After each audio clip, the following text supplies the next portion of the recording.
નમસ્કાર. આજના મુખ્ય સમાચાર એન્કર માન્યા જાની સાથે.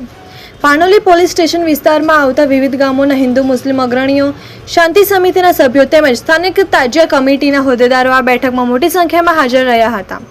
બેઠક દરમિયાન આગામી ઉત્સવને લઈને તમામ પક્ષો વચ્ચે સુમેળભર્યું વાતાવરણ જોવા મળ્યું હતું.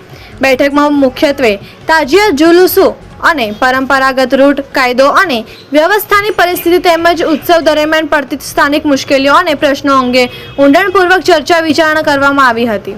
ડીવાયએસપી ડોક્ટર કુશળ ઓઝાએ કમિટીના સભ્યોના પ્રશ્નો સાંભળી તેને યોગ્ય નિકાલ કરવાની ખાતરી આપી હતી. અંકલેશ્વર વિભાગીય પોલીસ વડા ડોક્ટર કુશળ ઓઝાએ બેઠકના અંતે જણાવ્યું હતું કે અંકલેશ્વર અને પાનોલી વિસ્તારમાં હંમેશાથી કોમી એખલાસ માટે જાણીતો છે.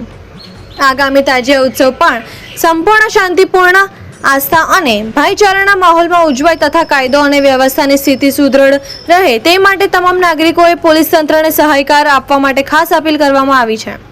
બેઠકના અંતે પાનોલી પોલીસ સ્ટાફ અને ઉપસ્થિત અગ્રણીઓએ ઉત્સવને શાંતિપૂર્ણ રીતે સંપન્ન કરવાનો દ્રઢ સંકલ્પ વ્યક્ત કર્યો હતો.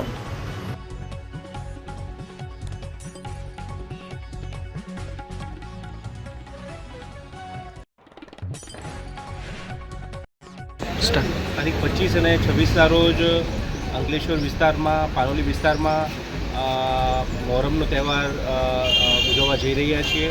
જે અનુસંધાને આજરોજ પાનોલી પોલીસ સ્ટેશનમાં શાંતિ સમિતિની મિટિંગનું આયોજન કરવામાં આવ્યું હતું. આ શાંતિ સમિતિની મિટિંગમાં લોકો સાથે ચર્ચા કરી તેમના કોઈ મુદ્દા હોય, કોઈ પ્રશ્નો હોય તે સમજવાનો અને સાંભળવાનો પ્રયત્ન કરવામાં આવ્યો.